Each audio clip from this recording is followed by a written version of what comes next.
घरातील सोन्याबाबत सरकारनं केला कडक नियम लागू। हा नियम जर पाळला नाही तर तुमच्या घरातील सोन्याचे दागिने जप्त होणार। सोने चांदीच्या किमती प्रचंड वाढल्यामुळे लोकांच्या घरातील दागिन्यांवर 5 कडक नियम आता लागू करण्यात आले, ज्यामुळे आता नियम न पाळणाऱ्या लोकांच्या घरातून सोने जप्त केलं जात आहे। पूर्वी परिस्थिती वेगळी होती, पैसे दिले का सोनं विकत घ्यायचं, ते घरच्या तिजोरीत किंवा बँकेत ठेवायचं। पण आता कारवाईला सुरुवात झाली आहे। खरं तर पहिली घटना घडली पुण्यामध्ये, जिथे अचानक एका घरामध्ये धाड पडली। अचानक पोलीस घरामध्ये गेले। एक महिला घरात होती, त्यांनी कपाट चेक केलं। कपाटामधून मंगळसूत्र, मिनी गंठण, कानातले दागिने तसेच अंगठी जप्त करण्यात आली। ही बातमी समोर येताच सगळ्यांना प्रश्न पडला होता की अचानक घरात येऊन दागिने कसे काय जप्त होऊ लागले। कारण त्या महिलेचं ते कष्टाने केलेलं सोनं होतं खरं, पण तिने तो नियम मोडला होता, ज्याची माहिती तिला नव्हती। खरं तर ही बातमी 2 दिवसापूर्वी व्हायरल झाली होती। तो नियम काय होता याची माहिती आलीच होती की तेवढ्यात दुसरी घटना घडली नाशिकमध्ये, जिथे एका व्यक्तीकडे एक सोन्याची मोठी चेन होती 4 तोळ्याची। त्याला साईटला थांबून चौकशी करण्यात आली। त्याच्याकडे एक कागदपत्र मागण्यात आलं, जे नव्या नियमानुसार प्रत्येकाकडे असणं गरजेचं आहे। ते कागदपत्र त्याच्याकडे सापडलं नाही। त्याची चेन थेट गळ्यातून उतरवण्यात आली। 2 घटना घडल्याच होत्या। संपूर्ण राज्यात आता महिलांचे जे दागिने होते त्याचं नेमकं काय होणार हा प्रश्न पडलाच होता की तेवढ्यात तिसरी घटना घडली कोल्हापुरात, जिथे वारसा हक्कानं मिळालेल्या सोन्यावर देखील जप्ती आणली आहे। होय, आता प्रत्येकाचं सोनं धोक्याच्या कक्षेत गेलेलं आहे, कारण की नवा नियम आता लागू झालाय, जो 99% लोकांना माहिती नाहीये। बरेचसे लोक सोनं घेतात, काहींकडे जुनं असतं, ते अंगावर घालतात, बँकेत ठेवतात किंवा घरात कपाटामध्ये ठेवतात। पण आता ते सोनं जप्त केलं जाणार, कारण की पूर्वी नियम नव्हते, पण आता कडक नियम आता लागू करण्यात आले। हा नियम जर पाळला नाही तर तुमचं सोनं जप्त होणार। नाशिक, पुणे आणि कोल्हापूरमध्ये 3 वेगवेगळ्या ठिकाणी 3 घटना घडल्यात, पण त्याच्यामध्ये कॉमन पॉइंट एकच होता, तो एक नियम जो त्या लोकांना माहिती नव्हता। आणि अक्षरशः त्यातील एक व्यक्ती तर कोर्टात गेला, पण कोर्टही काही करू शकलं नाही, कारण की सोने जप्तीचा आता नवा नियम लागू झालाय। या 3ही घटनांनी संपूर्ण महाराष्ट्राची आता झोप उडवली आहे।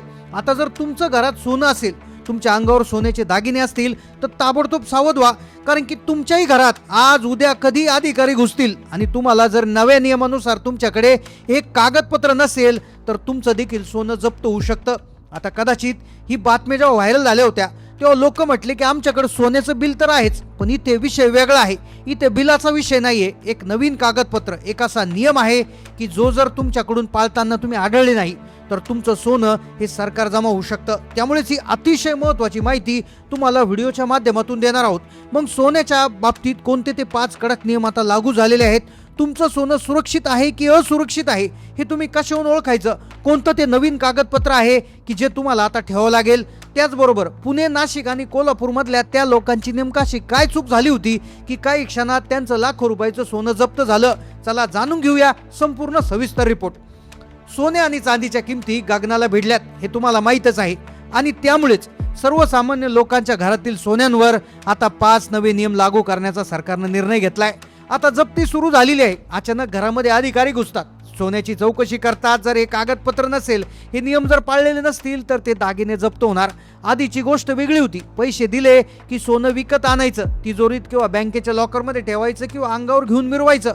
पण आता सरकारनं 5 नियमानुसार एक गुप्त चौकशी सुरू केली आहे, ज्यामुळे प्रत्येकाचे दागिने धोक्यात आलेत। लोकांना वाटत होतं की हा फक्त कागदावरचा नियम आहे, पण गेल्या 8 दिवसात 3 अशा भयानक घटना घडल्यात, ज्या टीव्हीला आल्यानंतर सगळ्या राज्याची झोप उडाली। आता महाराष्ट्रात 5 कडक नियम सोने चांदीच्या दागिन्यावर लागू करण्यात आले। आता हे नियम समजून घेण्यासाठी आपल्याला त्या 3 घटना बारकाईने समजून घ्याव्या लागतील, लक्षपूर्वक या गोष्टी समजून घ्याव्या लागतील। खरं तर त्या लोकांची काय चूक होती की ज्यामुळे त्यांचे घरातले दागिने जप्त झाले? त्यांचं काय चुकलं होतं, जी चूक तुम्ही देखील करायची नाहीये? आता आपण त्या घटनेतून समजून घेऊया आणि त्यानंतर बारकाईनं ते नियम लक्षात घेऊया। एक घटना पहिली घडली होती पुण्यामध्ये। पुण्यातील एका उच्च भूवस्तीत प्राप्तिकर विभागाच्या पथकानं धाड टाकली। घरात तपासणी सुरू असताना कपाटात आणि तिजोरीत सोन्याचे अनेक दागिने सापडले। अधिकाऱ्यांना जेव्हा त्यांनी हिशोब मागितला, जेव्हा कुटुंबाला विचारलं की कुठून आले हे दागिने, तेव्हा त्यांना तो कायदेशीर स्रोत दाखवता आला नाही, ते कागदपत्र दाखवता आलं नाही, आणि क्षणाचाही विलंब न लावता ते सोनं जप्त झालं। मग आता इथं नेमकं त्या लोकांनी काय नियम मोडला होता? त्या कुटुंबाचं सोनं का जप्त झालं? कोणता तो असा नियम आहे की जो या महिलेला माहिती नव्हता, त्यामुळे तिचं सोनं जप्त झालं? तर तो नियम या घटनेतून आपण समजून घेऊया. आता हा नियम आहे जो जवळपास 80% लोकांना लागू पडत नाही. आता ज्यांच्याकडे फार पैसे आहेत किंवा खूप जे पैसेवाले लोक आहेत तर त्यांच्यासाठी पहिला नियम आहे. आता नाशिकची जी याच्यानंतरची पुढची जी घटना आहे नाशिकमधली ती 90% लोकांना लागू पडते. आणि कोल्हापूरमधली घटना जी आहे त्यातला जो नियम आहे तर तो गोरगरीब जनतेला देखील लागू पडतो. आता पुण्यातल्या महिलेचं नेमकं काय चुकलं होतं, तो नियम काय होता, त्यानंतर नाशिकची घटना आणि कोल्हापूरची घटना माहिती घेऊया. आता पहा, पुण्यामध्ये त्या महिलेच्या घरामध्ये एक नियम तिने मोडला होता. तो नियम होता भारतीय संस्कृतीत विवाहित महिलांना लग्नात स्त्रीधन म्हणून किंवा माहेरून जर सोनं मिळालं असेल तर हे लक्षात घेऊन सरकारने एक सवलत दिलेली आहे. आता ती सवलत किती आहे, जर तुमच्या घरात एखादी विवाहित महिला असेल तर त्या महिलेच्या नावावर 500 ग्रॅम म्हणजे तब्बल 50 तोळे सोनं हे तुम्ही त्या ठिकाणी ठेवू शकता, ते जप्त करू शकत नाही. आता जरी तुमच्याकडे त्याची फारशी माहिती नसेल तर 50 तोळ्यापर्यंत स्त्रीधनाला पूर्ण कायदेशीर संरक्षण देण्यात आलं. आता 50 तोळ्या सोन्याला संरक्षण आहे, पण नाशिकमध्ये जी घटना घडली तिच्यामध्ये अविवाहित मुलींचं आणि पुरुषांचं सोनं धोक्यात आलं. मग पहा नाशिकमध्ये नक्की काय घडलंय. आता मुख्य भागातील दुसरी सगळ्यात धक्कादायक घटना नाशिकच्या एका नामांकित व्यापाऱ्याच्या घरी घडली. मुलीच्या लग्नासाठी साठवून ठेवलेलं सोनं आणि घरात असलेल्या सोन्याची तपासणी झाली तेव्हा पुरुषांच्या नावावर मर्यादा ओलांडलेलं सोनं सापडलं. तिथेच अधिकाऱ्यांनी जप्तीची कारवाई केली. आता या घटनेनंतर सरकारनं दुसरा आणि तिसरा नियम जाहीर केला.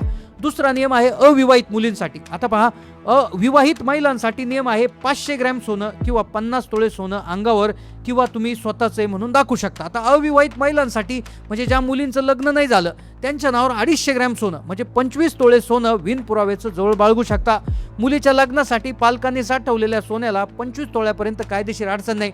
आणि तिसरा नियम पुरुषासाठी म्हणजे पुरुषांच्या अंगावर किंवा पुरुषांच्या नावावर 100 ग्रॅम म्हणजे 10 तोळे सोनं बिनपुराव्याचं ठेवता येतं. जर पुरुषाकडे 10 तोळ्यापेक्षा जास्त सोनं सापडलं आणि जर त्याला बिल दाखवता आलं नाही तर सोनं जप्त होतं. आता महिला आणि पुरुषांची मर्यादा तर तुम्हाला समजली, पण कोल्हापुरात घडलेल्या तिसऱ्या घटनेनंतर ज्या लोकांकडे मर्यादेपेक्षा जास्त सोनं आहे त्यांच्या पायाखालची जमीन सरकली. काय घडलं कोल्हापुरात? कोल्हापूरच्या एका जुन्या पिढ्यानपिढ्या चालत आलेल्या व्यापाऱ्या कुटुंबाच्या घरावर जेव्हा आयकर विभागानं कारवाई केली तेव्हा त्यांच्याकडे मर्यादेपेक्षा सोन्याचे दागिने आणि सोन्याची नाणी सापडली. त्यांनी सांगितले आमचं जुनं पिढीजात सोनं, पण लेखी पुराव्याभोवती त्यांना मोठी नोटीस आणि दंड सहन करावा लागला. यावरून सरकारनं तो चौथा आणि अतिशय महत्त्वाचा नियम समोर आणला. जर तुमच्या घरात 50 तोळे 25 तोळे किंवा 10 तोळे मर्यादेपेक्षा जास्त सोनं असेल तर तुमच्याकडे 2 पैकी एक गोष्ट असणं अनिवार्य म्हणजे पक्के जीएसटी बिल. तुम्ही सोनं स्वतःच्या कमाईतून विकत घेतलं असेल तर तुमच्या नावावर त्याचं 3% जीएसटी भरलेलं अधिकृत बिल असायला हवं. आता जर तुम्ही म्हणता आम्हाला ते आमच्या घरच्यांकडून मिळाले तर ते सोनं तुमच्या आई वडील आजी आजोबाकडून वारसा हक्कानं भेट म्हणून मिळालं असेल तर तुमच्याकडे गिफ्ट डीड किंवा एक त्या ठिकाणी बक्षीस पत्र त्याच्यामध्ये असावं. अनेकदा आपल्या घरामध्ये 50-60 वर्षाचे पिढ्यानपिढ्या चालत आलेले जुने सोनं असतं ज्याचं बिल उपलब्ध नसतं. पण अशा वेळी आयकर विभागाच्या जप्तीपासून ते सोनं कसं वाचवायचं, बँक आणि कायदेशीर तज्ज्ञांनी यासाठी चौथ्या नियमांतर्गत एक सोपा उपाय सांगितला. जर ते सोनं तुमच्या आईवडिलांनी सासू सासऱ्यांनी तुम्हाला दिलं असेल तर तुम्ही आजच 100 रुपयाच्या स्टॅम्प पेपरवर एक बक्षीस पत्र तयार करून घेऊ शकता ज्यावर स्पष्ट नमूद करा हे अमुक तोळे सोनं मला माझ्या आईवडिलांकडून वारसा हक्कानं भेट मिळाले. या बक्षीस पत्रामुळे कायदेशीर तपासणीच्या वेळी तुमच्या सोन्याला संरक्षण मिळतं आणि प्राप्तिकर विभाग ते जप्त करू शकत नाही. बक्षीस पत्राचा हा उपाय तर कामी येईल, पण 5वा आणि सगळ्यात भयानक नियम असा आहे की ज्यात एका चुकीमुळे नवीन खरेदी केलेलं सोनं सुद्धा जागी जप्त होऊ शकतं. या यादीतला 5वा आणि सगळ्यात महत्त्वाचा नियम कच्च्या बिलावर सोनं खरेदी करणं बंद करा. नेहमी लक्षात ठेवा, सोनं खरेदी करताना 30% जीएसटी भरून हॉलमार्क असलेलं पक्क बिल घ्या. हे बिल तुमची सोन्याची शुद्धता आणि तुमच्या मालकीचा सगळ्यात भक्कम कायदेशीर पुरावा ठरतं. तर ही होती सोन्याच्या संदर्भातले नव्या नियमांची माहिती. हे नियम तुम्हाला आधी माहिती होते का? नक्की कमेंट करून कळवा. चॅनलला नवीन असाल सबस्क्राईब करा. धन्यवाद.